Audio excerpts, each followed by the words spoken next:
Hey, what's going on everybody? Commander Crane here, and we are back with another Pioneer video. And today, we're going to be talking about the 10 reprints that we need for Pioneer. So, a couple things we got to go over before we hop into the list. So yes, obviously this is just like my overall opinions, especially on a few cards, my experience is different than everybody's for Pioneer and, Modern to a certain extent. So, these are the cards that I would like to see enter the format. If your list looks a little bit different, which it most likely will, let me know in the comment section below. Is there a card that you would like to see that was not featured here in the video? Just let me know in the comment section. So, okay.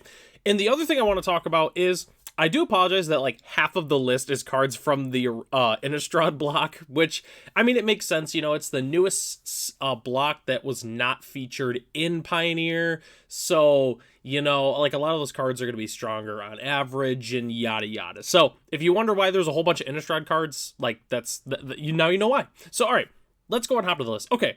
So this is probably going to be one of the more controversial ones on the list, but at number 10, I have Snapcaster Mage. So a lot of people think Snapcaster Mage should be higher on the list, and that's perfectly fine. I understand why people might have it as their number 1.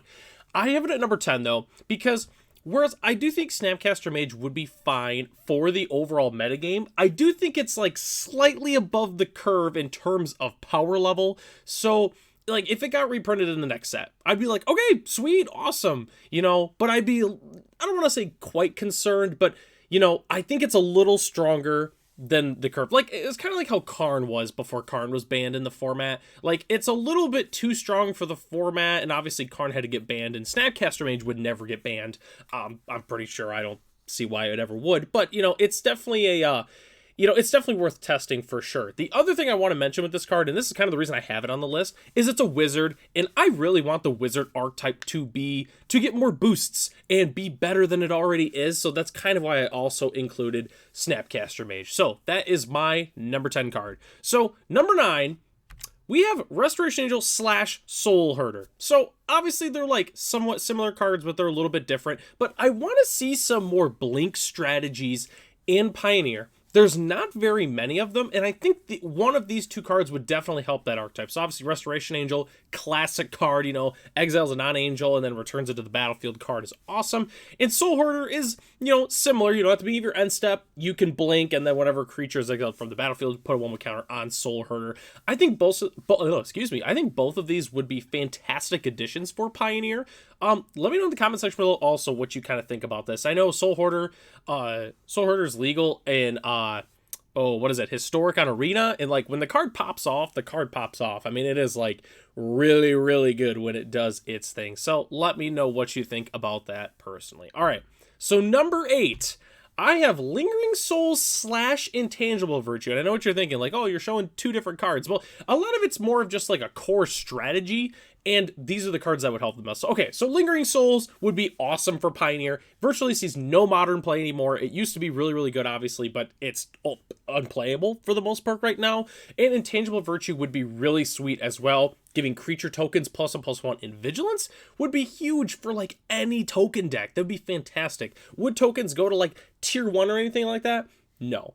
But the deck would be pretty solid. Going Intangible Virtue into Lingering Souls, for instance, is like, that's crazy. Like putting 4 power worth of flying into play for 3 mana and then flashing it back. Like that's a ton of value. So these are a couple cards I would like to see enter the format. I think it'd be really, really cool. So, all right, number 7, I have Loam Lion / King of the Pride. I think this is one of our last like double ones. I'm pretty sure it just happened to be all right in a row. But a lot of it is the cat archetype. So cats has a couple different problems in Pioneer.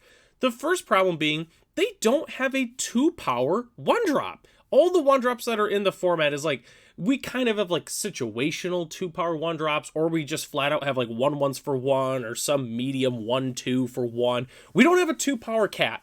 And Loam Lion, I think, would be probably the best one besides maybe Step Links, but with no fetch lands, Loam Lion would generally just be the better option. But I'd really, really like to see Loam Lion enter the format. I think that would help a lot. Typically Cats is already green-white anyways, so it kind of fits everything. King of the Pride specifically is more of about the fact that Cats doesn't have a ton of lords. Like, it has a Feline Sovereign, that's kind of the main cat lord, and then it also has like Regal Carkle, but it can't be hit off a collected company, which is a little awkward. So I think King of the Pride would be awesome. I think it'd be fine for the format. I mean, it gives him +2/+1. Like, that's a pretty strong lord. But, you know, I think that's kind of what Cats needs overall. There's a ton of different reprinted, Cats you could reprint that would really, really help Cats in general in Pioneer, but these are the cards that I would personally recommend printing. I think it would just be a huge boost to the Cat deck in Pioneer. So, number 6, I have the Innistrad lands, and I know I said that I didn't have any more copies of that, but anyway, so I would like to see these reprinted somehow, or, you know, like, kind of, I don't want to say updated, because a lot of them are still pretty playable. At least, like, these 3 are definitely the most playable of the bunch. But anyways, I'd love to see the Innistrad lands enter the format. Gavany Township would be really, really sweet. Kessig Wolfrun, obviously, as a Gruul player, I would love to see Kessig Wolfrun. And then Volta, the Archangel, you know, the black-white, give your creatures Death Touch lifelink is pretty sweet. A lot of the other ones are not as playable, you know, like Desolate, Lighthouse, and the Simic one that I can't even remember. The Rakdos, the Stensia Bloodhall is like the worst one of the bunch. You know, maybe reprint some, maybe update some, that kind of thing. I think it would be really, really cool. I know it's tricky because a lot of these are like plane specific, so we'd have to like go back to Innistrad to be able to reprint these for the most part. But I think it'd be really, really cool to have these in the format as a whole.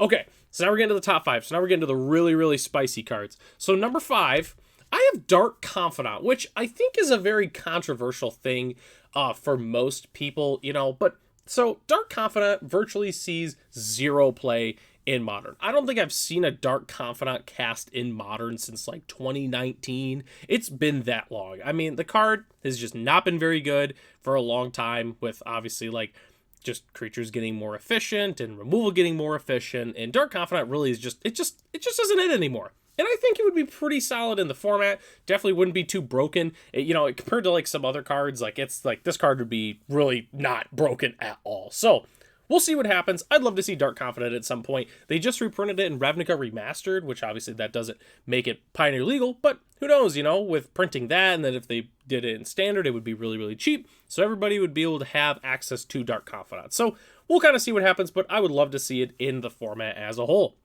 So number 4, I have Jace the Mind Sculptor. So for those who are longtime viewers of the channel, I talked about Jace the Mind Sculptor a while ago, about how like it would essentially be not broken for the format, and like it would probably fit just fine. So, and hear me out for those who obviously haven't watched that video. So Jace the Mind Sculptor obviously dies to a lot now. There's a lot of good Planeswalker removal like an Obliterating Bolt. Like if you 0 Jace and then Obliterating Bolt, or like any burn spell pretty much kills this thing. So there's a lot of efficient ways to answer this thing. The second thing is part of the point I was making with that was I think the Wandering Emperor as a whole is better in the format. There's typically a lot more creatures, you know, so I think overall Wandering Emperor is better, especially in like the blue-white control, you know, 4-mana Planeswalker slot.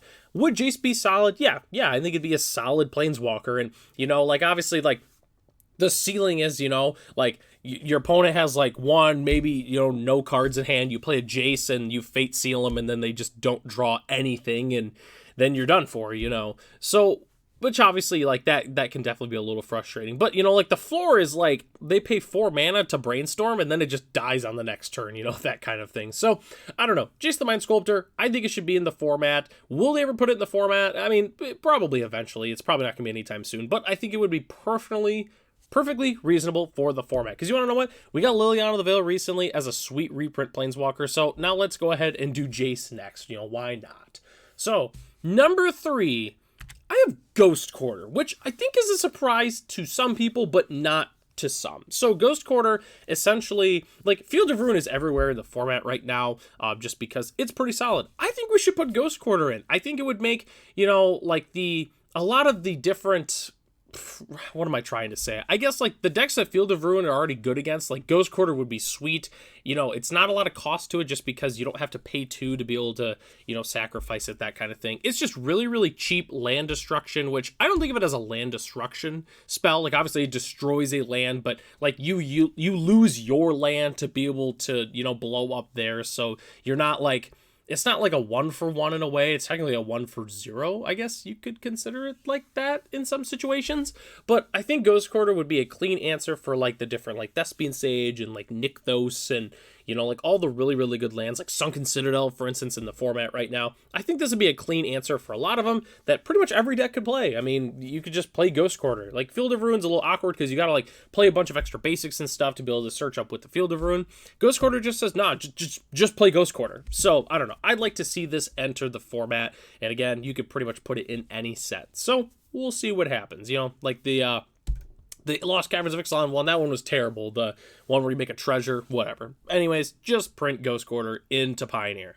All right, so now we're down to top 2. So number 2, which I think a lot of people figured this is going to be number 1, I have Tarmogoyf. Tarmogoyf. What doesn't grow dies, and what dies grows the Tarmogoyf. So Tarmogoyf is largely not super playable in the format currently, in Modern as a whole.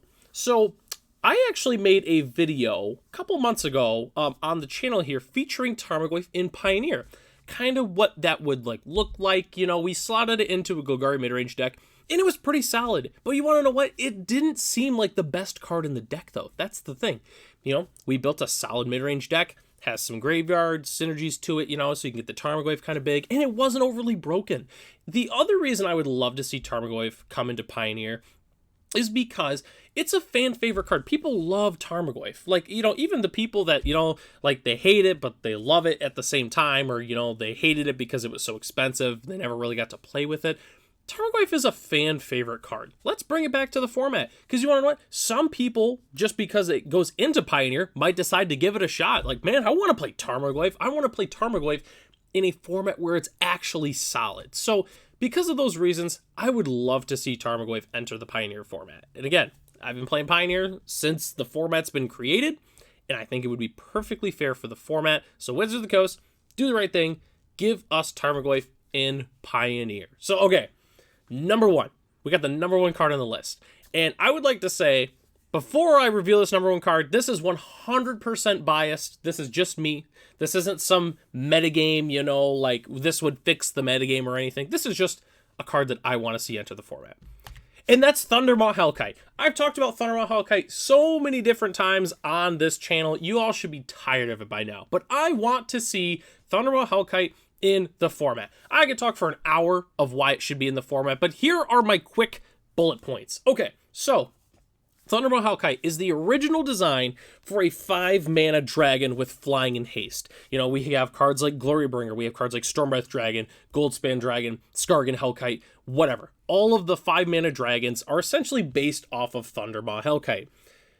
Here's the one thing, the one difference between Thundermaw Hellkite and all these other dragons, Thundermaw Hellkite is the only one that is not legal in the format. M13 is the last set that is not featured in Pioneer, which I think is honestly almost kind of a good thing, depending on, you know, because there's a lot of interesting cards in M13, but that's beside the point. It's the only one that's not legal in the format. Obviously doesn't see any modern play, hasn't really saw consistent modern play in 10 years, at least, like 10 years. No one really plays Thundermaw Hellkite anymore. It's not that it's like a bad card, it just doesn't fit the format really that much anymore. The other thing is, I think it's also pretty good against Vein Ripper. I mean, yeah, like it doesn't kill the Vein Ripper, but it taps it down. You can get in there a little bit if you're like a red or a Gruul aggro deck. I think it'd be really, really sweet. So that's kind of like my quick thoughts on Thundermaw Hellkite entering the format. I really, really want this card in the format. It's the last card that, like, if they put this in the format, I probably would almost never play Modern anymore to a certain extent, just because all of my favorite cards would be in Pioneer. So, Wizards of the Coast, do the right thing, put Thundermaw Hellkite into Standard, which also, that's the other thing.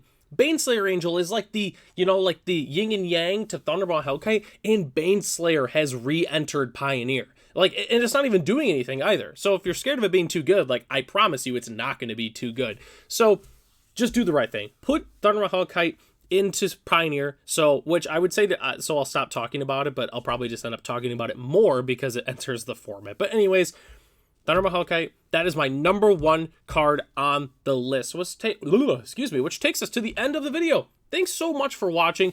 Let me know in the comment section below, what does your list look like? What do you feel about my list overall in terms of cards you'd like to see enter the format? Just let me know in the comment section. And the one thing I want to say too, and I didn't mention this at the beginning of the video, every card that was featured on the list is legal in Pioneer or in Modern. It doesn't have to be necessarily legal in Modern right now. Is there like a cool like Commander card or like Anthologies card that you'd like to see enter the format? Just let me know in the comment section. So I'm Commander Crane. Thanks for watching this video, and I'll catch you in the next one.